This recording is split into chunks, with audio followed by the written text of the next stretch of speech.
Dito po tayo sa series pa rin ng discipleship or following Christ. At nandito tayo sa Mark 9. Kanina pinasa po ni Brother AJ ang passage natin mula sa English. This time naman po, hayaan niyo pong basahin ko po sa inyo sa Tagalog para sa karagdagang kaalaman. Ganito po ang sinasabi sa Mark chapter 9 verses 30 to 50. At nagsialis sila roon at nangagdaan sa Galilea, at ayaw niyang sino mang tao ay makaalam noon, sapagkat tinuruan niya ang kanyang mga alagad, at sa kanila ay sinabi, ibibigay ang anak ng tao sa mga kamay ng mga tao, at siya ay papatayin nila, at pagkapatay sa kanya ay siyang magbabahong muli pagkaraan ng 3 araw.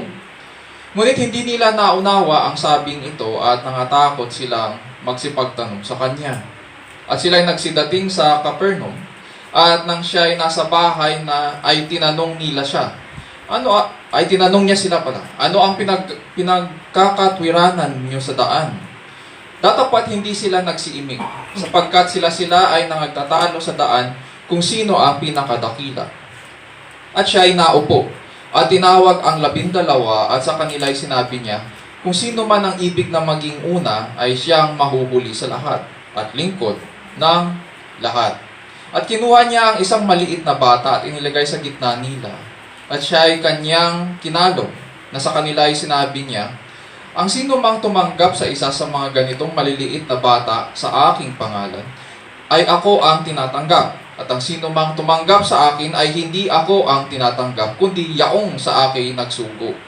Sinabi sa kanya ni Juan, Guro, nakita namin ang isa na sa pangalan mo'y nagpapalabas ng mga demonyo at pinagbawalan namin siya, sapagkat hindi sumusunod sa atin. Tatapat sinabi ni Jesus, huwag niyong pagbawalan siya sapagkat walang taong gumagawa ng makapangyarihang gawa sa pangalan ko na pagtakay makapagsasalita ng masama tungkol sa akin. Sapagkat ang hindi laban sa atin ay sumasa atin. Sapagkat ang sino mang magpapainom sa inyo ng isang sarong tubig dahil sa kayo'y kay Kristo, katotohanan ang sinasabi ko sa inyo na hindi mawawala sa anumang paraan ang ganti sa Kanya. At ang sino mang magbibigay ng ikatitisod sa maliliit na ito na sumasampalataya sa akin, ay mabuti pa sa kanya kung bitinan ng kanyang liig ng isang malaking gilingang bato at siya'y ibulit sa dagat. At kung ang kamay mo ay makapagpapatisod sa iyo, ay putulin mo. Mabuti pa sa iyo ang pumasok sa buhay na pingkaw kaysa may 2 kamay kang mapa sa impyerno sa apoy na hindi mapapatay. You will notice na ang verses 44 and 46 ay parenthetical, pero babasahin na rin natin.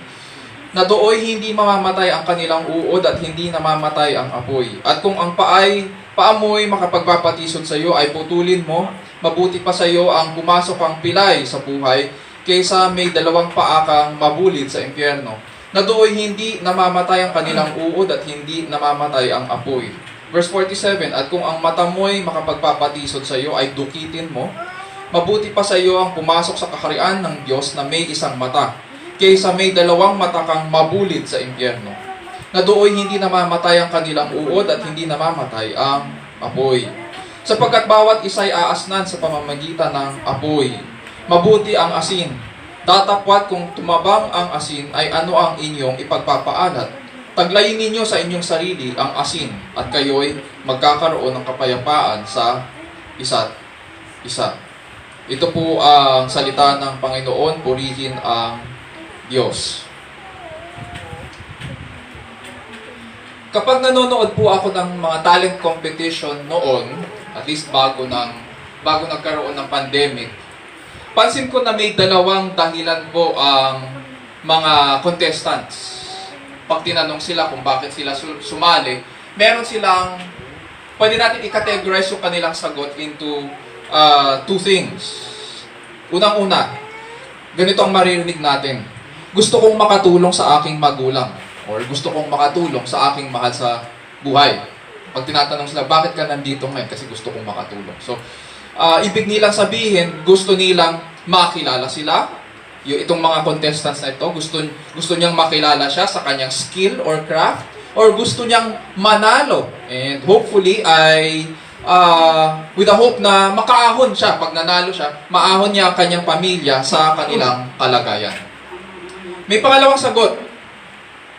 Ang pangalawang sagot nila ay, gusto kong i-share ang mga talents ko sa madlang people, or gusto kong i-share ang talents ko sa buong mundo. Ano ibig nilang sabihin? Ibig nilang sabihin, gusto nilang makilala sila sa kanilang skill or craft. Na gusto nilang manalo and hopefully magkaroon sila ng pangalan sa industriya. Gusto niyang maging tanyag at dakila sa mata ng mundo. Sa mga tuwid, marketing lang ang labanan. And of course, unahan ang pabilisan kung sino ang unang pumatok sa takilya o pataasan ng demand sa mga gigs at sa mga concerts.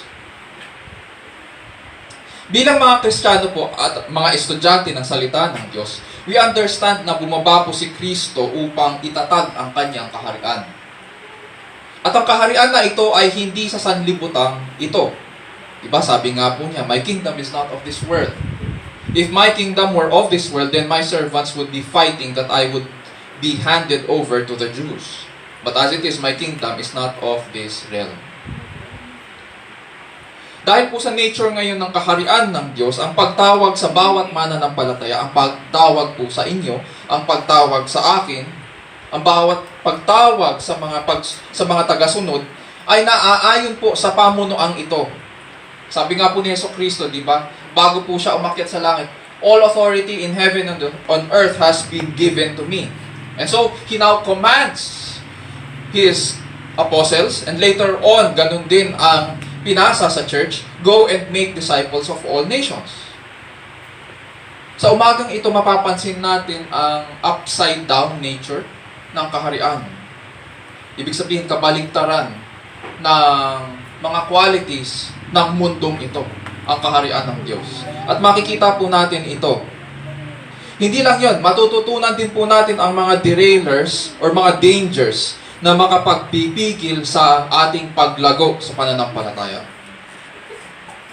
Panalangin ko po na makapag-minister sa atin ang salita ng Diyos such that lalo po natin makilala si Kristo as God's great servant and what He accomplished so that we can stand in God's presence today and respond with thanksgiving in proper worship to Him in the presence of God under the authority of God for the glory of our great God. We come now to Scripture with 3 questions. Ang unang tanong po ay, what are the dangers threatening effective discipleship? What are the dangers threatening effective discipleship? Number 2, how do we address these dangers? How do we address these dangers? At ang pangatlo, does being the greatest really matter? Napakinggan po natin kanina si Brother AJ at yun yung tanong kanina ni Apostle John. Tungkol sa pagiging dakila. And so does being the greatest really matter? Verse 30. Ganito po ang sinasabi. From there they went out and began to go through Galilee, and He did not want anyone to know about it. Tignan lang po natin yung setting nila, no? In chapter 8, verse 27, nasa Caesarea Philippi po sila, which is Gentile country, and they stayed there hanggang chapter 9, nang inakyat po ng Panginoong Jesus ang bundok, although hindi binanggit ni Mark, pero according to tradition, ito daw po ay Mount Hermon. Kasama po niya si Peter, James, and John at umakyat sila sa taas ng bundok na kung saan nakita nila ang kalwalhatian ng Panginoong Jesucristo na nagbago siya, di ba, ng anyo. At nakita nila ang mismong hari sa kanyang buong kalwalhatian at hindi sila namatay. And then, from verses 13 papunta sa 29, napag-aralan natin, bumaba po sila mula sa bundok at nadatnan po nila yung batang inalihan ng masamang espiritu, ngunit hindi mapagaling ng mga alagad na nanatili doon sa paanan ng bundok. Now, here in verse 30, naglakbay po sila sa Galilee, sabi dyan. And Jesus did not want anyone to know about it. Ano yung know about what? Diba? Malamang ang pinatutukuyan niya ay yung pagpapagaling sa batang inalihan ng masamang espiritu. Yun yung sinasabi niya. Ayaw niyang mayroon pang makaalam. Huwag ipagsasabi yung mga nakita nila at narinig nila nangyari doon sa verses 13 to 29. And so why didn't Christ want others to know about these things? Hindi ba dapat nga pinapahayag pa ang ebanghelyo? Hindi ba dapat pinapahayag si Jesucristo? Verses 31 to 32. Basahin natin. For he was teaching his disciples and telling them, the Son of Man is to be delivered into the hands of men, and they will kill him. And when he had been killed, he will rise 3 days later. But they did not understand this statement, and they were afraid to ask him. Sa mga katuwid, intention po talagang mamatay ni Jesucristo at ibigay ang kanyang buhay. And this is no doubt. But he also wanted. Kaya gusto niyang matuloy ito. Kaya gusto niyang matuloy ang kanyang kamatayan. Sapagkat kung walang kamatayan, walang muling pagkabuhay. At kung walang muling pagkabuhay, walang ebanghelyo. Sabi nga later on ni Pablo sa kanyang ministry, sa mga believers in Rome, the gospel is the power of God unto salvation. If Christ is not raised, if there is no gospel, then there is no power unto salvation. Maliwanag po yun. Maliwanag po yun. If there is no death, then there is no resurrection. If there is no resurrection, then there is no gospel. If there is no gospel, then there is no power unto salvation for those who believe. And so we see here yung importance kung bakit kailangan at intentional si Jesucristo na siya ay mamatay.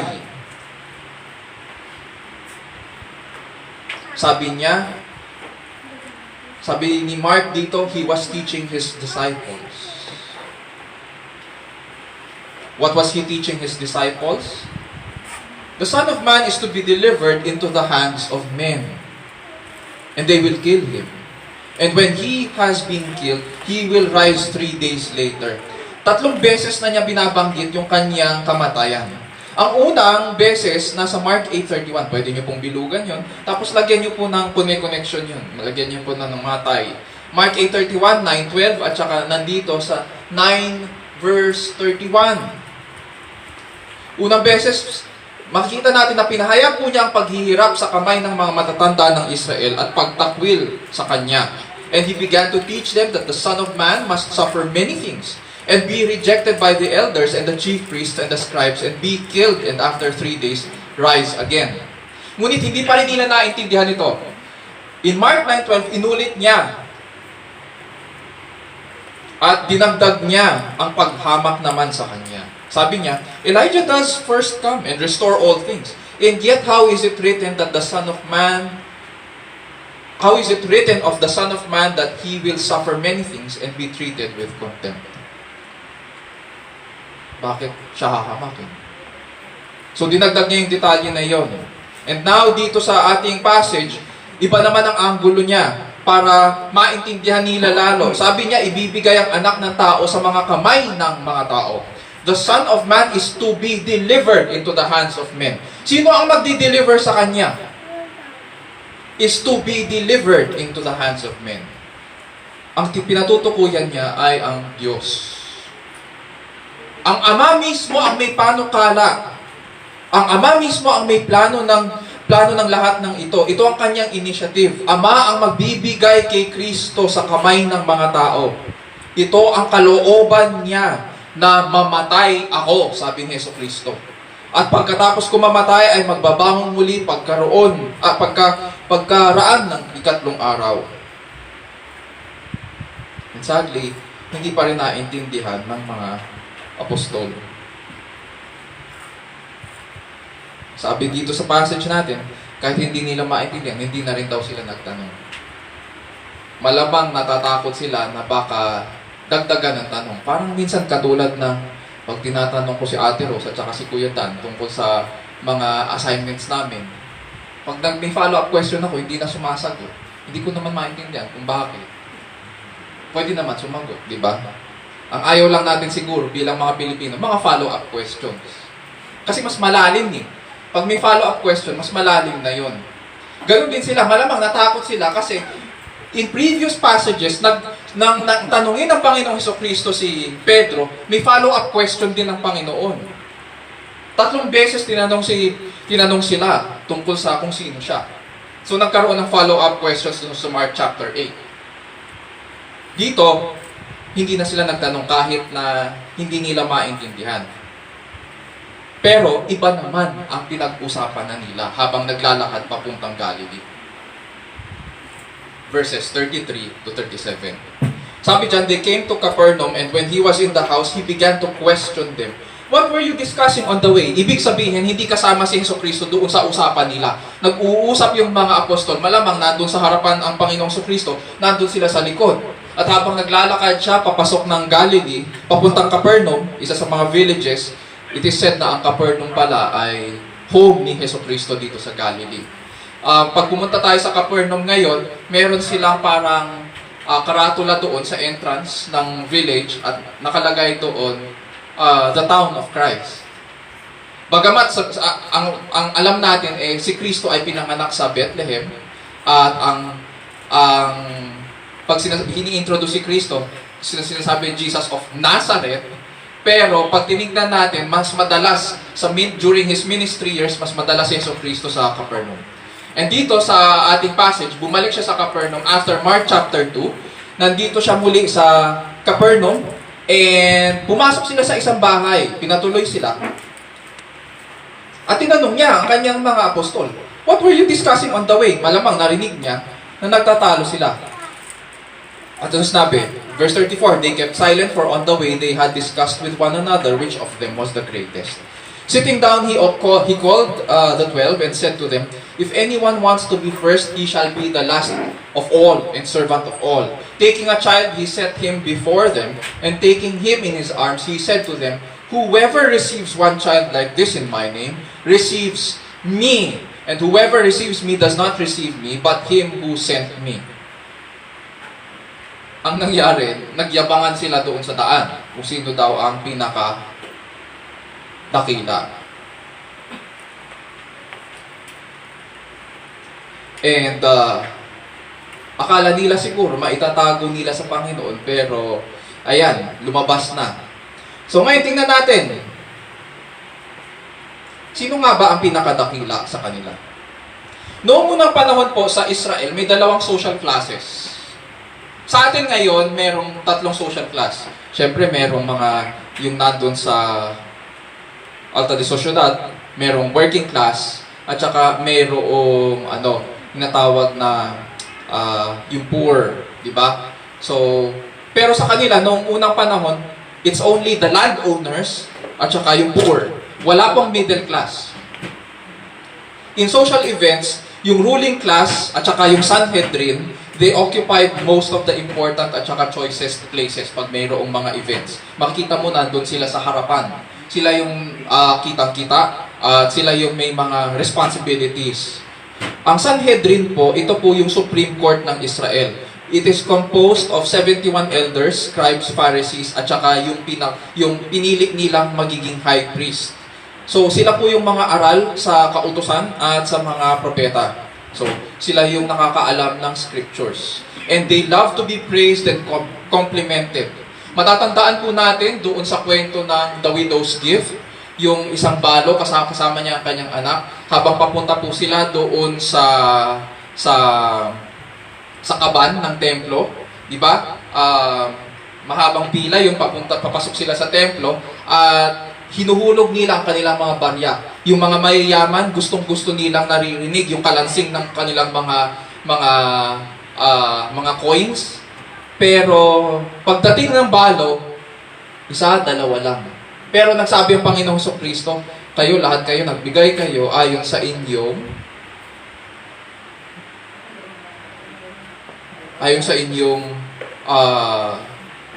surplus sa buhay. Ayon sa inyong mga pagpapala, labis-labis na pagpapala. Pero itong balong ito, mula sa kanya, pagiging sala. At yung nainis sa kanya, yung mga mayayaman, paano mo sinabi na ganyan? Diba? Inis na inis sila. Paano mo sabi, ang dami-dami nga naming nilagay dyan sa templo. Eh. Hindi mo pa narinig yung pagkalansing. So, itong mga mayayaman, gustong-gusto nilang nakikita sila, gustong-gusto nilang nakikilala sila. Parang katulad din sa atin ngayon, sa panahon natin, makikita natin yung mga skandal sa mga balita. Hindi mo ba ako kilala? Hindi mo, laging ganun ang tanong. Gusto nilang dapat kilala sila. At ganun din, hindi nagbago ang attitude. Simula nung unang panahon. Hindi lang yon. Nung panahon po nila, ang social class mo ay nakadepende sa kung kaninong pamilya ka pinanganak. Yung birth, yung position, yung family, yung house, yung wealth. Dahil po sa kawalan ng at sa hirap ng buhay nila nung unang panahon, marami po sa kanila ang nananatili sa kanilang estado, hindi na nakakaangat. So, simula sa kanilang pagkapanganak hanggang sa kanilang kamatayan, doon na lang din sila sa estado nila. Hindi umaangat sa buhay nung unang panahon. Mahirap dahil nga, dalawa lang yung social classes. Merong landowners, and then merong poor. Ngayon, ano ngayon ang relationship nun dito sa sinabi ni Jesucristo? Ang relationship dito sa sinabi ni Jesucristo is that kinikilala po ni Jesus ang mga yung alam niya kung ano yung social class nung time nila, alam niya kung ano yung pinahahalagahan ng mundo. At dito sa ating passage, nagbigay po siya ng illustration ng bata. As far as the apostles are concerned, alam nila na si Jesus ay Mesiyas. Sabi nga di ba ni Pedro, ikaw ang Kristos. Ikaw yung pinili, hinirang ng Diyos. Sa Mark chapter 8. Alam nila na siya yun. Alam nila na siya yung Mesiyas. At dumating po siya para itatag ang kaharian. At kaya nga nila, alam nila siya yung hari. Kaya nga nila pinag-uusapan yung pagiging dakila eh. Kasi kailangan kong dumikit doon sa magiging hari ng Israel. Di ba gano'n naman yon? Parang katulad rin ngayon sa parating na election. Kailangan ko dumikit kung kanino, kung sino tingin ko mananalo. Ganun din. Dumidikit sila kay Jesucristo at kaya nila pinag-uusapan yung pagiging dakila. Kasi alam nila siya yung hari ng Israel eh. So kung siya yung hari, alanganin naman dumikit sila kay Herod. Alam nilang matatalo si Herod. So dito sila kay Jesucristo. At pinag-uusapan nila, sinong susunod sa inyo? Sino ang nasa kanan? Sino nasa kaliwa? Sino ang susunod? So malamang yun ang pinagtatalunan nila. Pero ano ang ginawa ni Jesus sa pagtatalo nila? Verse 35, habang nasa loob sila ng bahay, umupo siya. He takes on the position of a rabbi, tapos tinawag niya ang 12. Nasa loob sila ng bahay. Hindi na sinabi kung kaninong bahay yun. Basta pinatuloy sila, nandun sila sa loob ng bahay, at pinaupo sila sa kanyang, nakapaligid sa kanya yung 12. At sinabi sa kanila, kung sino man ang ibig na maging una, ay siyang mahuhuli sa lahat, at lingkod ng lahat. Ito na ang sinasabi ko. Ang kaharian po ng Diyos ay hindi katulad ng mundo. Baligtad. Or as pag nag-uusap ang mga theologians at kausap ko yung ibang mga pastor, sinasabi ko sa kanila, it's actually the right side up. Dahil ang mundo po ay nahulog sa kasalanan, bumaligtad ang lahat. Pero the right side up is actually this. Kung sino man ang ibig na maging una, ay siyang mahuhuli sa lahat at lingkod ng lahat. The first should be last, and the servant of all. Pagkatapos yung sabihin ito, kinuha niya ang isang maliit na bata. Malamang may bata na paikot-ikot doon habang nag-uusap sila. Tapos nakikinig malamang yung bata sa kanya. Tinawag niya yung maliit na bata. At kinalong niya. Sinabi niya, verse 37, ang sino mang tumanggap sa isa sa mga ganitong maliliit na bata sa aking pangalan, ay ako ang tinatanggap. At ang sino mang tumatanggap sa akin ay hindi ako ang tinatanggap, kundi yaong sa akin nagsugo. Ngayon tanong natin, bakit ang ginawang illustration ng Panginoon ay bata? Tandaan po natin na ang kausap po ni Mark ay mga Gentile Christians sa Rome. At ang prevailing Gentile thought ay mababa po ang tingin nila sa bata. Pinag-usapan natin kanina yung mga strata. Ang mga bata, mababa pa ang tingin kaysa sa mga mahihirap. Ganito ang description. Pakinggan natin ang description ng isang historian tungkol sa estado ng mga bata noong unang panahon. Especially dito sa Rome. Ayon sa factsanddetails.com, ganito, tinagalog ko na lang po. Lumabas ang kalansay ng mahigit 100 unwanted babies mula sa paghuhukay ng isang sinaunang imbornal sa ilalim ng isang Roman bathhouse sa Ashkelon sa present-day Israel. Ang mga sanggol ay tinapon sa isang kanal kasama ng mga buto ng hayop, mga tipak ng palayok at ilang mga barya. Lumalabas na, ayon sa mga pagsusuri ng DNA ng mga ito, 74% ng mga biktima ay lalaki. Kadalasan ang mga unwanted babies ay mga babae. Sa mga katuwid, ang tingin po nila sa mga bata noong unang panahon ay mas mababa pa sa pagiging tao. Hanggat hindi ito nagsasalita at naglalakad, wala po itong kaluluwa. Ang tingin pa nga nila sa mga bata ay property at may karapatan ang ama ng bata na ibenta ang kanyang mga anak o ipapatay kung ayaw niya. Ganun ang tingin nila sa mga bata. Pero dito makikita natin anong ginawa ni Jesucristo. Kinuha niya yung bata. At kung sinong tatanggap sa kanya ay tinatanggap ako. Ginawa niyang teaching illustration doon sa kanilang pagtatalo. We find the first danger here, threatening our... Kung sumusunod tayo kay Kristo, ito ang unang danger. At ito yung babala. Verses 30 to 37. The desire for greatness in this world. The desire for greatness. Ito yung hahadlang sa atin sa paglago sa pananampalataya at pagsunod kay Kristo. Jesus wanted them to understand that being great in God's kingdom does not equate to being great in this world. Uulitin ko po. Being great in God's kingdom does not equate to being great in this world. Kung tutuusin, kabaligtaran pa nga eh. Being great in the kingdom was all about serving the lowly. Yung mga mabababa sa mata ng tao, yung mga maliliit sa lipunan.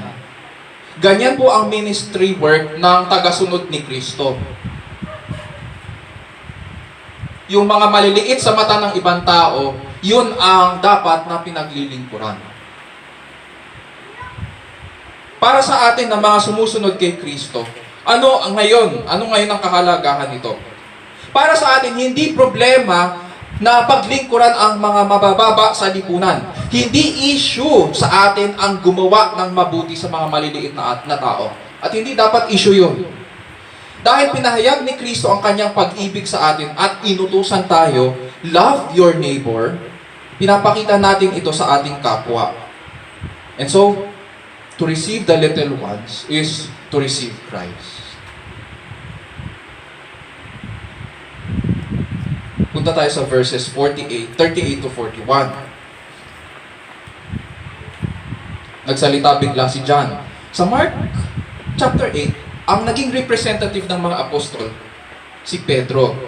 Pero dito, susunod si John naman. Mapapansin natin, simula Mark 8, 9, 10, makikita natin yung mga kasama ni Kristo doon sa taas ng bundok. Dahan-dahan silang mag-step up. They will represent the apostles. So, nandito na ngayon si John. Si John, hindi ito si John the son of Zebedee. Hindi ito yung son of thunder. Si John, ito yung sumulat ng John, the book of Revelation, at saka 1st, 2nd, and 3rd John. Siya yung John the Beloved. At mapapansin natin dito, sabi niya, Teacher, we saw someone casting out demons in your name, and we tried to prevent him because he was not following us. But Jesus said, do not hinder him, for there is no one who will perform a miracle in my name, and be able soon afterward to speak evil of me. For he who is not against us is for us. For whoever gives you a cup of water to drink because of your name as followers of Christ, truly I say to you, he will not lose his reward. Pagkatapos po magpaliwanag ng Panginoong Kristo ukol sa pagiging dakila, sumingit ngayon etong si Juan at nagkwento, siguro humihingi po siya ng validation kung tama ba yung kanilang ginawa. Ano ba daw kasi ang ginawa nila? Sabi niya, "Teacher, we saw someone casting out demons in your name." Mukhang effective yung lalaking ito.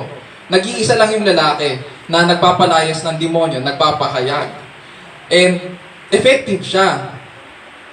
Ngunit anong ginawa daw nila? Pinagbawalan nila siya. Pag sinabi ni John na pinagbawalan nila siya, 12 sila magkakasama doon at pinagbawalan yung lalaki. Bakit daw nila pinagbawalan? Sapagkat hindi sumusunod sa kanila. Ganito.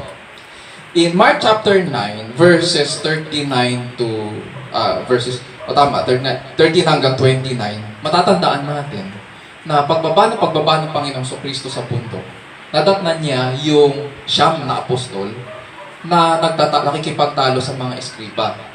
Ano pinagtatalunan nila?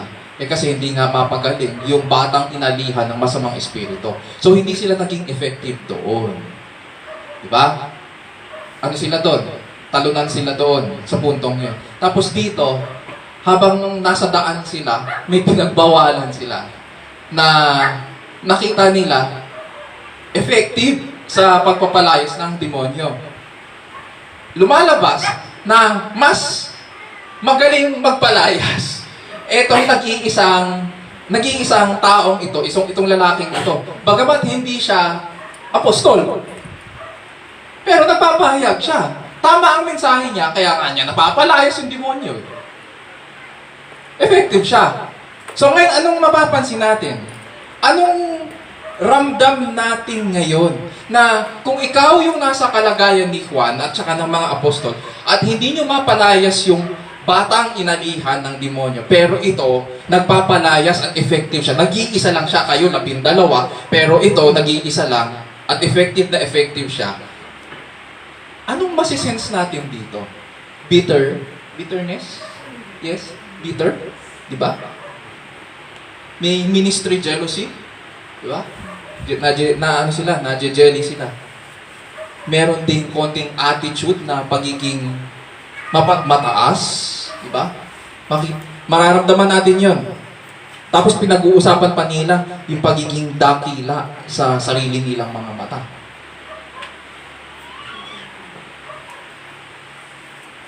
We see here another threat to discipleship. Yung pagsunod kay Kristo. Itong pagiging mapagmataas has taken a different form. Kadalasan kasi iniisip natin pag mapagmataas, masyadong maingay. Mahangin, di ba sa atin? Ganun ang natin, mahangin, kasi naririnig natin yung kanyang bibig. Pero dito yung pagiging mapagmataas nila, iba ang anyo. Ang tawag po dito ay ang sectarian attitude, yung pagiging, or sa panahon natin, yung mga sekta-sekta. Kapag kakaroon ng sectarian attitude or sectarianism, ito yung attitude na kami lang ang dapat na gumagawa niyan. Wala kayong karapatan. Kahit tama naman yung ebanghelyo nung taong yun, kahit tama ang ebanghelyo na pinapangaral niya, mas preferred mo na i-divide ngayon ang katawan ni Jesucristo at sabihin na kami lang ang church na tama. Yun ang sectarian attitude. Kaya yung pag naririnig natin yung mga salitang, ay, sekta yan, lumalabas na ganito yung takbo ng isip nila. Kami lang ang maliligtas, kami lang ang tama, kami lang ang gumagawa ng ganyan. Kadalasan din, itong sectarian attitude ay may qualities ng pagiging kulto. And so, ano yung pangalawang danger threatening discipleship or yung paglago kay Kristo? Verses 38 to 41, the arrogance of sectarianism. Unang-una, the desire for greatness in this world. Tapos, it takes on a different form. It takes a different form, the arrogance of sectarianism. Ano yung correction na binigay sa kanila ng Panginoong Kristo?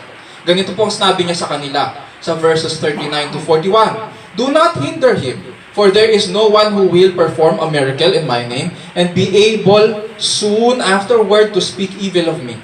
For he who is not against us is for us. For whoever gives you a cup of water to drink because of your name as followers of Christ, truly I say to you, he will not lose his reward. Ngayon, ito, anong punto dito? Noong unang panahon po, meron po silang hospitality law sa Israel na kapag may dumaan sa iyong bahay na humihingi ng isang basong tubig, bigyan nyo. Pero mababasa natin later on kay Jude, sa aklat ni Jude, na kung alam mong nagtuturo yan ng mali, wag mo man lang mabigyan niya ng isang basong tubig at baka makasama ka doon sa kanyang pagpapalaganap ng masamang turo o maling turo. Dito sa passage natin, itong isang basong tubig na ito ay issue. Bakit? Alam ng Panginoong Kristo na ang tingin ng mga apostol doon sa pagbibigay ng isang basong tubig ay maliit o pagiging mababa. Maliit ang tingin nila sa mga nagbibigay ng tubig sa mga nangangaral. So, ngayon, ginawa ito ng Panginoon na object lesson na naman. Maliit man ang tingin ng mga alagad kapag nagbigay ng isang basong tubig sa mga nangangaral, sa paningin ba ng Diyos maliit ito? Sabi niya, hindi. Anyone who shows you the least amount of kindness in Jesus' name, katulad ng pagbigay ng tubig, kahit ganun kaliit, alam ito ng Panginoon at hindi niya ito binabaliwala. Approved ito sa Diyos.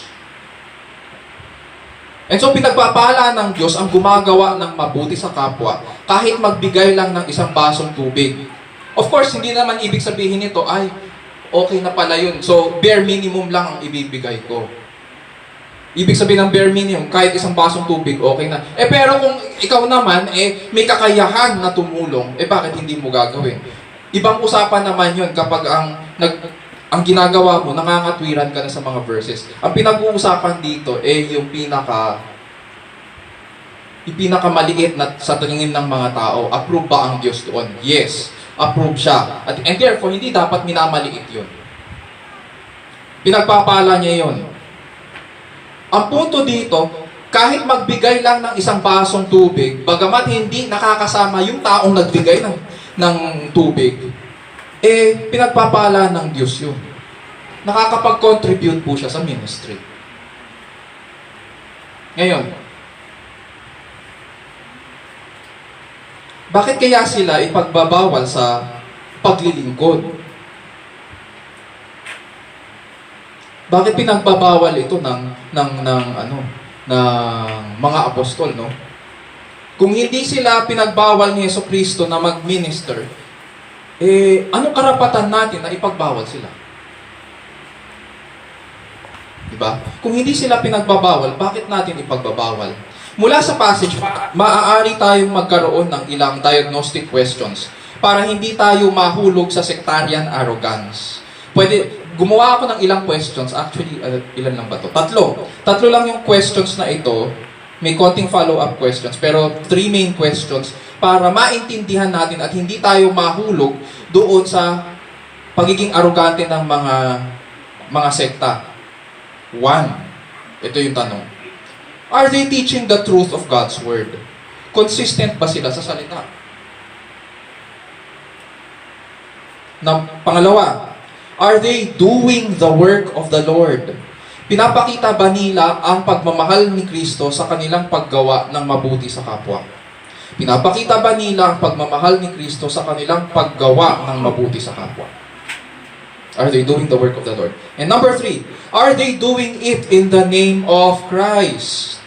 Are they preaching Christ and His gospel? Kung ang sagot po natin sa lahat ng tanong ay yes, then we do not need to hinder others. They will not speak against the Lord. At the end of the day, the greatest disciple not only receives itong mga maliliit, itong mga mabababa, but he also makes himself little so that he can serve others for the sake of Christ. Because giving to others who belong to Christ is giving to Christ. Yun yung punto doon. Giving to others who belong to Christ is giving to Christ. Punta po tayo ngayon sa verses 42 to 50. Whoever causes one of these little ones who believe to stumble. It would be better for him if, with a heavy millstone hung around his neck, he had been cast into the sea. If your hand causes you to stumble, cut it off. It is better for you to enter life crippled than having your two hands to go into hell, into the unquenchable fire. And then, verse 44, sabi po dyan, where their worm does not die and the fire is not quenched. Verse 45, if your foot causes you to stumble, cut it off. It is better for you to enter life lame than having your 2 feet to be cast into hell. Verse 46, parenthetical, where their worm does not die and the fire is not quenched. 47, if your eye causes you to stumble, throw it out. It is better for you to enter the kingdom of God with 1 eye than having 2 eyes to be cast into hell, where their worm does not die and the fire is not quenched. For everyone will be salted with fire. Strange words. Salted with fire. Salt is good, but if the salt becomes unsalty, with what will you make it salty again? Have salt in yourselves and be at peace with one another. And so dito, Jesus issues a warning and a threat. Babala at merong banta dahil doon sa mga hindi makikinig sa kanyang mga sinasabi. May babala, may banta. At the end of the day, itong mga sinasabi niya, mapapansin natin ay may eternal consequences po ito. Kaya dapat lang na mag-ingat. Ang ginamit niya na salita dito sa verse 42 ay, whoever causes these little ones who believe to stumble or to be offended. Usong-uso ang salitang to be offended ngayon. Na-offend ako dahil hindi mo lang nagustuhan yung narinig mo sa kapwa mo, offended ka kaagad. O dahil hindi mo preferred yung ginawa niya, offended ka na agad. Ganun ang ano natin eh. Ganun ang definition natin. Pero sa Bible, ang salitang offended, kapag tiningnan natin yung original language, it means to solicit them into sin, to entice to sin, to cause to sin. Sa Tagalog, ang ginamit, ikatitisod. Pero mas gusto ko yung isa pang translation, ibuyo sa kasalanan. Yun ang ibig sabihin ng offended. Pag na-offend ka, ibig sabihin, binubuyo ka sa kasalanan. Gumawa siya ng kasalanan, at ngayon, dahil sa kasalanan niya, dinala ka niya rin sa kasalanan. Yun ang ibig sabihin ng offend. And so, hindi porket sumama loob mo, offended ka na. Does not follow. So, first definition. Pangalawa, pag tinignan natin itong pagkakaayos ng sinabi ng Panginoong Kristo, sabi niya, may tumatanggap ng action na ito. May tumatanggap ng whoever causes these little ones to stumble. Sabi niya, ang tumatanggap nito ay ang little ones who believe. Sa makatuwid, ang pinag-uusapan dito na recipient ng paggawa ng kasalanan o pagbuyo sa kasalanan ay mga young believers, mga kapwa, disciples in Christ. At ang subject o yung doer ng action, yung nagbubuyo sa kasalanan, kapwa niya rin disciple? Question mark. Makikita natin yung sagot mamaya. Nagpo-profess siya na disciple siya. Sabi, anyone who offends. Bakit question mark? Kung disciple, question mark. Ganito po kasi yan. Pag tinignan natin ang ibang mga passages sa scripture at sa ibang mga accounts, halimbawa, Matthew 18:6 and 7. Woe to the world because of its stumbling blocks. Karaniwan po sa mundo, nag-o-offend talaga yan. Kapag ginamit ko yung original definition ng offend, gawain talaga ng mundo na magpatisod. Normal yun. Na ibubuyo ka sa kasalanan. Natural, mundo yan eh. Ngunit, ang babalang ito na binigay ni Jesucristo sa Mark chapter 9 ay hindi para sa mundo. Babala ito para sa mga sumusunod kay Kristo. Ang isang tagasunod po ni Kristo ay hindi dapat pinagmumula ng pagkakasala ng kapwa tagasunod. Yun yung pinupunto dito. Especially yung mga bata pa sa pananampalataya. Hindi siya dapat pinagmumula ng kasalanan at tuluyang pagtalikod sa pananampalataya ng iba. Bakit? Ano po ba ang tingin ng Panginoong Kristo sa ganitong klaseng tao na nagsasabi na tagasunod siya ni Kristo, ngunit binubuyo ang kapwa sa kasalanan? Verse 42, "It would be better for him if with a heavy millstone hung around his neck, he had been cast into the sea." Noong panahon po nila, may dalawang uri ng gilingang bato. Hindi ko alam kung gaano kalaki yung gilingang bato natin sa probinsya ngayon. Pero sa kanila, noong unang panahon, may dalawang uri ng gilingang bato. Yung unang gilingang bato, ginagamit ng mga kababaihan. Maliit lang yon.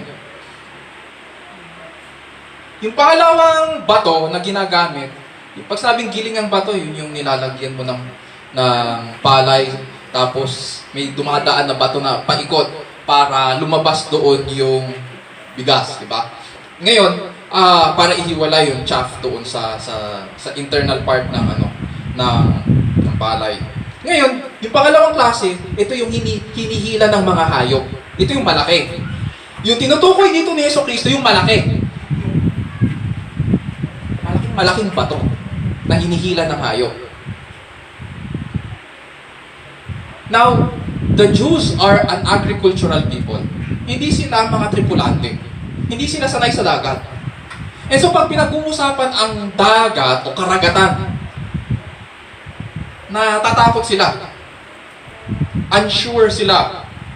Sasabihin siguro natin, bakit sina Pedro? Mga fishermen sila, di ba? Oo, pero hindi sila sa karagatan nangingisda. Doon sila sa lawa ng Galilee.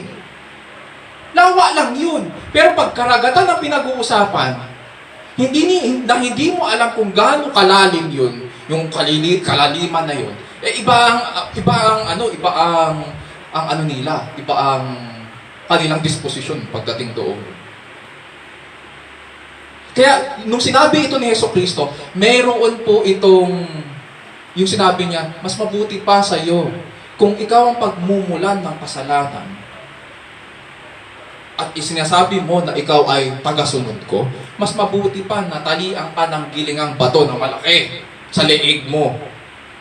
Ang ibig lang niyang sabihin, okay, mabuti para sa'yo na ibulid ka sa kadiliman at sa kalaliman at hindi ka na makabalik pa.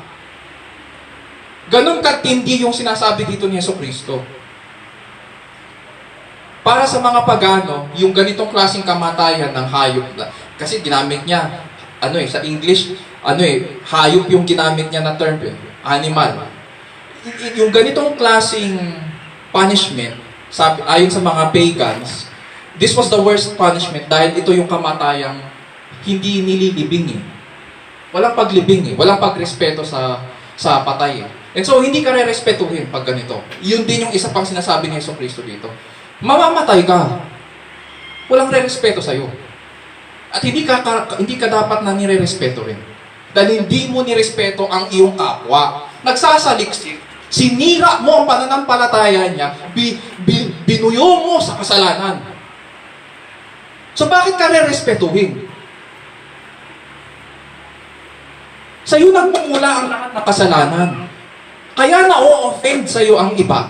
Ang mga kapatid mo, dahil ikaw ang pinagmumulan ng kasalanan. So yun yung pinupunto niya dito. Mas mabuti pa na ibalot ka na lang sa kadiliman at huwag ka nang umahon pa. Yun yung sinasabi niya dito.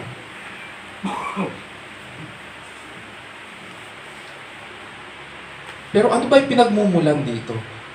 Diba, ang una nilang pinag-uusapan ay mga maliliit na bagay lang.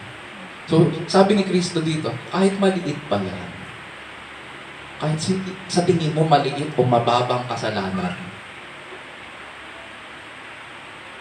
hindi mo dapat binubuyo sa kasalanan ang kapwa mo tagasunod kay Kristo. Which leads us doon sa third danger threatening effective discipleship. So verses 42 to 50, ito yung i-review natin. Verses 30 to 37, the desire for greatness in this world. And then it takes a different form in verses 38 to 41, the arrogance of sectarianism. And once again, itong desire for greatness takes on a different form. Mas malala. Verses 42 to 50, the scandalizing of others to sin. with our lack of discipline. Kaya mo binubuyo sa kasalanan ng kapwa mo dahil wala kang disiplina, gusto mo ng karamay. The scandalizing of others to sin with our lack of discipline. Uulitin ko, babala po ito at saka banta. Makinig ang may pandinig. And so, let us work and serve so hard that we would not do this. Especially sa ating mga kabataan, at mga bata pa sa pananampalataya. Sa 1 Corinthians 13, makikita natin, love neither leads nor enjoys someone falling into sin and falling away from the faith. If we love them in Christ, then we should be very careful. We should work so hard where we lead them. And it should not be to sin. We should be leading them to Christ. The good news is that when we look at the gospel, Christ showed us the way to God. He led us to God. Sabi nga ni Jesucristo, di ba, sa John 14:6, I am the way, the truth, and the life. And so in his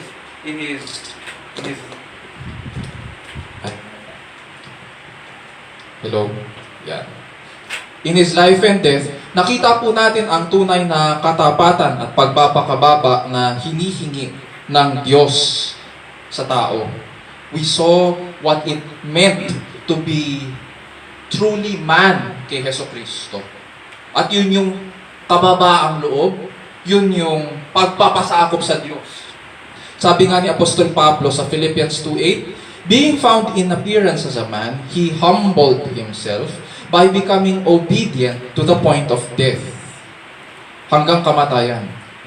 At hindi lang hanggang kamatayan. Makikita natin din yon sa cross, even death on a cross.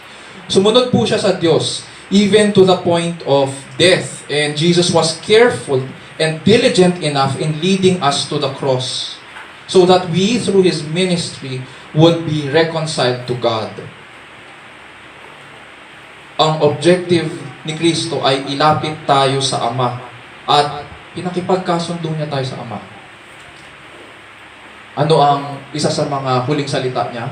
Father, forgive them, for they know not what they do. Because of what Christ has done, ano na ngayon ang application natin dito? Sa verses 43 to 50, may mga binigay na commands ang Panginoong Jesucristo. Mapapansin din po natin sa ating mga Bibles na may parenthesis, yung verses 44 and 46. Or yung ibang Bibles, inomit yung verses 44 and 46. Why? May notes yun sa ilalim.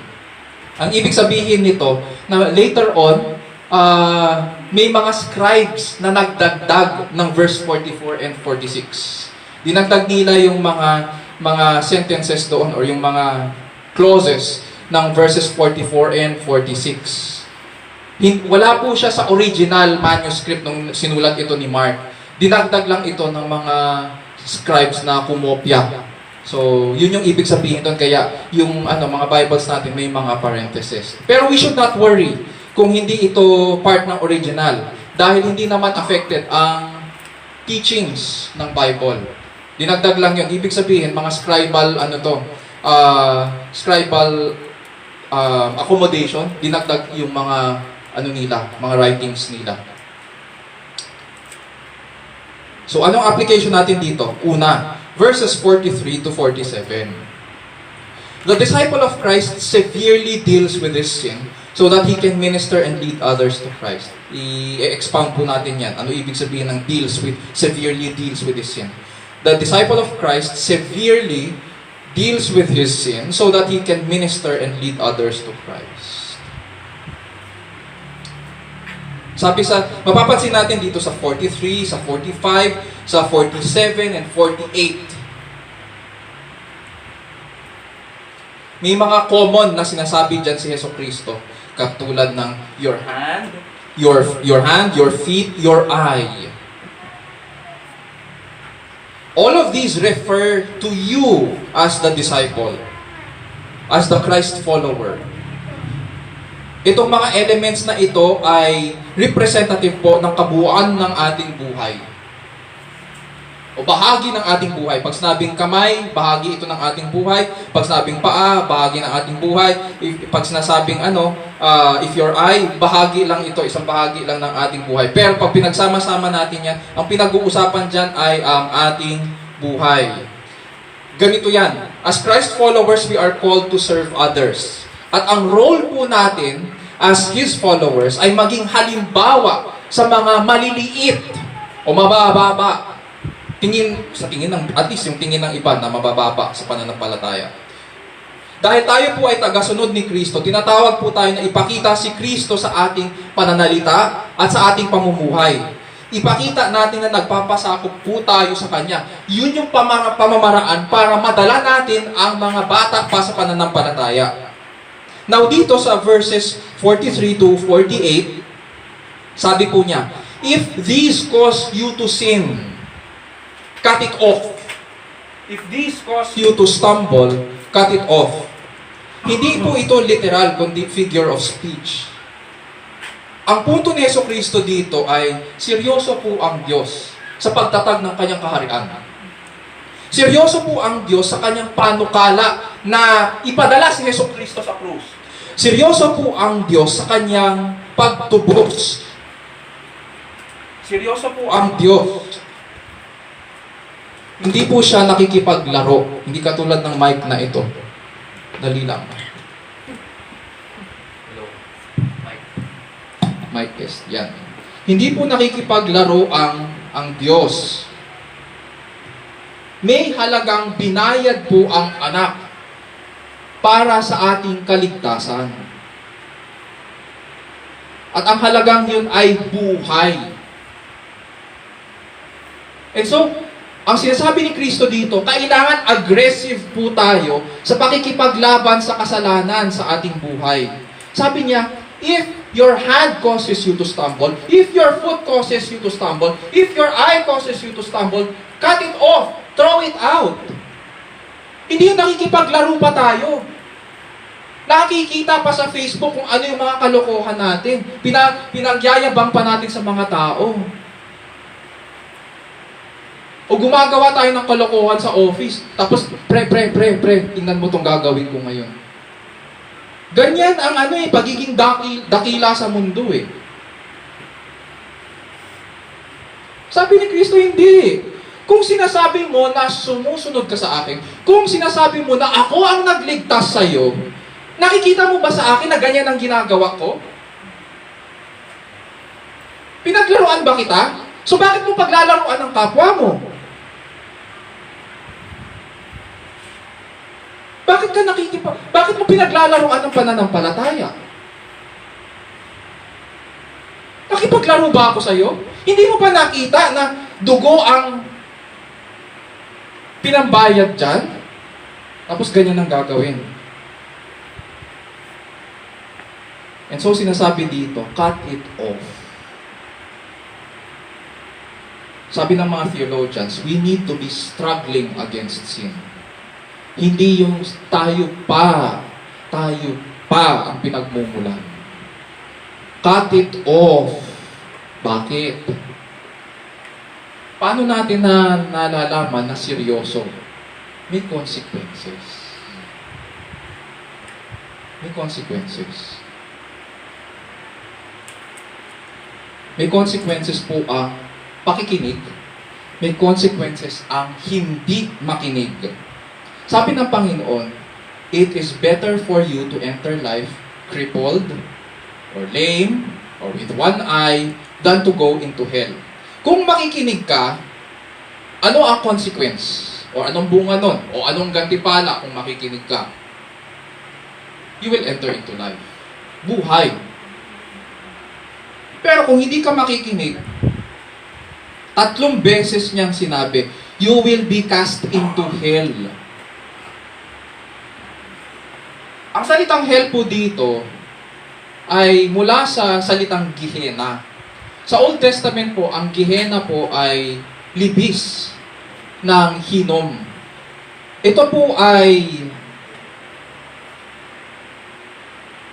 Ito po ay lugar ng panahon nila na kung saan doon po sila nagsusunog ng mga sanggol para ialay sa Diyos-Diyosan nila, sa mga Diyos-Diyosan nila noon na si Molech.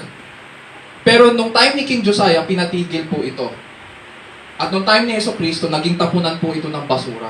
Kaya nga ang description, where their worm does not die and the fire is not quenched. Kasi 24/7, nagsusunog po sila doon. 24/7, nagsusunog sila ng basura doon. At ganun din, ganito yung image na binibigay ni Jesucristo sa kanyang mga kausap. Doon ka itatapon. Sa basurahan na yon. Kung sa tingin nyo, doon natin tinatapon ang ating mga human waste sa Gehenna, or dito sa salitang English, hell, pero tingin ko dapat Gehenna ang ginamit. Na kung saan doon natin tinatapon yung mga walang kwenta, ganun din ang magiging tingin sa'yo. Walang kwenta. Tatapon ka rin. Dahil wala kang pagtingin eh. Wala kang pagtingin sa panukala ng Diyos. Wala kang pagtingin kay Kristo. Wala kang pagtingin sa kapwa mo na tinubos ni Jesucristo. Ano yan? Paano mo nasabi na sumusunod ka? Siguro sa panahon natin, narinig na po natin ang salitang carnal Christians. Yes? Narinig na natin sa mga pastor dati. Kaso, sasabihin ko po sa inyo, hindi po yung tinuturo sa Bible. Hindi ko alam kung saan nila natutunan yan. Pero, ang nagpapalaganap ng ganitong klaseng teaching na as if may spiritual Christians at saka mayroong Christians na carnal, this is error and false teaching. Why? Pag sinabi mo ba na porket carnal Christian ka, pupunta ka pa rin sa langit? Papasok ka pa rin ba sa kaharian? Ganun ba ang ibig sabihin? Dahil Christian ka, dinagdag lang yung pagiging carnal. Pag sinabing carnal, immoral ka. Gumagawa ka ng kasalanan, tuloy-tuloy ka. So, kung tuloy-tuloy ka pa rin at binibigyan mo ng katwiran ng kasalanan mo at binubuyo mo ang kapwa mo sa kasalanan, ang tawag pa ba rin sa'yo, Christian?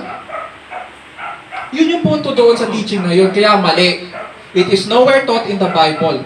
A professing follower or disciple of Christ na careless or walang pakialam kung may matitison, walang pagpipigil sa sarili at walang disiplina, does not end up being a carnal Christian. Sabi ni Kristo, he ends up in hell. Hindi siya Kristiyano. He ends up in hell. He does not end up being a carnal Christian. He ends up in hell. Yun yung kapalaran niya. There is no such thing as a carnal Christian. Huwag po tayo magbabalin lang. Bantayan natin yung salita mismo. Someone who is carnal is no disciple of Christ. Yun yung pinupunto niya rito. Hindi ganyan ang ugali ng mga sumusunod sa akin. Sabi rin ni John Owen, isang Puritan, we killing sin, or it will be killing you. Sa kanyang aklat na The Mortification of Sin. Ganito ang ating magiging daily struggle sa buhay Kristiyano sa pagsunod natin kay Kristo. So, yun yung first application. The disciple of Christ severely deals with his sin so that he can minister and lead others to Christ. Pangalawa, verses 49 to 50. The disciple of Christ pursues holiness. The disciple of Christ pursues holiness. Sabi dyan, for everyone will be salted with fire. Salt is good. But if the salt becomes unsalty, with what will you make it salty again? Have salt in yourselves and be at peace with one another. Ang ginamit ng Panginoong Jesucristo dito ay Old Testament. In the days before we had yung mga ref, valuable po ang salt. Bakit? Ginagamit po itong preservative. At ginagamit din itong pang-enhance ng mga flavor at saka taste ng ating pagkain. Pero dito sa verses 49 to 50, gumamit siya ng illustration ng Old Testament. Bakit? Salted with fire. Pinupunto niya dito, noong unang panahon kasi, pag binasa po natin, Gawin nyo na lang itong assignment. Sa Leviticus 2:13-16, makikita nyo doon yung paggamit ng apoy at saka ng asin sa mga handog. So, sa mga handog, kailangan budburan mo yun ng asin. Kasama yun sa paghahandog. Yung asin doon ay sagisag ng mga pangako ng Diyos. At inaayos niya ngayon yung panlasa ng handog. Kasi later on, hindi naman yung naghandog lang ang makikibahagi doon sa karne na hinandog eh. Pati yung mga mga saserdote, yung mga priests, kasama din doon, mga Levites, makikishare doon. So, kinakain din nila yon. Now, ang tanong dito, kung ito, binudburan niya at ito ay nagsasagisag ng mga pangako ng Diyos. Anong pinupunto niya dito na everyone will be salted with fire? Diba? Everyone will be salted with fire. Ang hirap, no? Ang hirap nung kanyang pagkakagamit ng illustration. Ganito yan. Unahin muna natin yung sa 50. Sabi niya, salt is good, but if the salt becomes unsalty, with what will you make it salty again? Mas madali ito. Ang salt, pwedeng matanggal ang kanyang pagkaalat. Pwede. Pag hinaluan mo ng gypsum ang asin, nawawala. So, pwede yon. Pag nag-mix sila, ang gypsum at saka ang salt, nawawala ang saltiness. Now, ang tanong dyan, can salt and salt that has lost its saltiness? No. You cannot use salt to salt and salt. And so, it is important to have salt in yourselves and be at peace with one another. Kaya nga sinasabi ni Yesu Cristo dyan. Ang point niya ay ito. Ang nagpe-preserve sa atin ay ang pangako ng Diyos. Kaya nga sinabi, for everyone will be salted with fire. Lahat ng mga sumusunod kay Kristo ay iniingatan niya. Anong ginagamit niya? Yung kanyang mga pangako. Yung salt. Kaya natin na-enjoy. Kaya tayo pinagpapala. Bagamat dumadaan sa iba't ibang pagsubok, ay dahil Diyos ang nag-iingat sa atin sa pamamagitan ng kanyang mga pangako. Napag-aralan po natin yon. Ang tawag natin doon sa pangako at yung relationship na ginawa ng Diyos sa kanyang mga hinirang ay covenant. Now, dito sinasabi niya, have salt in yourselves and be at peace with one another. Sinasabi niya dito na huwag kayong papayag. Huwag kayong papayag na mahaluan ng kahit ano. I-maintain nyo yung purity ng mga pangako ko. Huwag nyo hayaan na yung mga pinanghahawakan nyo, yung mahalaga sa inyo. Which is, right now, ang mahalaga sa atin ay yung pananampalataya. Huwag nyo hayaan na mahaluan niya ng kung ano-ano. Have salt in yourselves and be at peace with one another. Ayaw niya na mawala ang ating pagiging salty. And so, He wants us pure. He wants us preserved by His covenant. Tapos may sinabi pa siya, be at peace with one another. Bakit? Kasi kanina nga, di ba? Ang problema nila ay dahil sa kanilang pagtingin sa kanilang sarili na sila ay dakila, nagkakaroon ngayon ng division sa katawan. Pero sabi niya, ganito yan. Yung path to peace is through purity. Sa pamamagitan ng Panginoong Kristo. The path to peace is through purity kay Hesus Kristo. Ang common sa inyo, at saka doon sa lalaking pinigil nyo, kaya kayo nagkaroon ng division, ang common sa inyo ay yung pangako ng Panginoon. That should unite you. Sapat na yun eh. Hindi yung pinigil nyo pa. So ultimately, it is the peace with God that we are looking for. And this can only be found in Christ, in the gospel. So, the disciple of Christ pursues holiness. Yun yung pangalawa. Pangatlo, yung pangatlong tanong. does being the greatest matter? Kasi, ang dami sa atin hinahabol ang karangalan, kadakilaan dito sa mundong ito. Ang buhay Kristiyano po ay hindi talent competition. Nasasabak tayo, 1, 2, 3 beses, tapos may itatanghal na panalo. At yung nanalo na yun, siya po yung dakila sa mata ng lahat. Hindi ganun ang buhay Kristiyano. Hindi rin yun katulad ng iniisip natin sa tuwing lalapit, makikipagkaibigan tayo para maging malapit tayo sa isang politician dahil siya yung uupo, para makakuha tayo ng pabor. Hindi ganun ang pabor sa kaharian ng Diyos. Yung pabor na natanggap po natin mula sa Diyos ay sa pamamagitan ni Hesukristo at kusa yung binigay ng Diyos.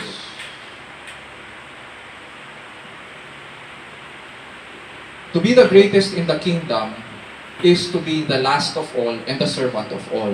It means pinaglilingkuran natin ang mga tinuturing na mabababa at maliliit at iniibig sila tulad ng pag-ibig na pinakita sa atin ng Panginoon.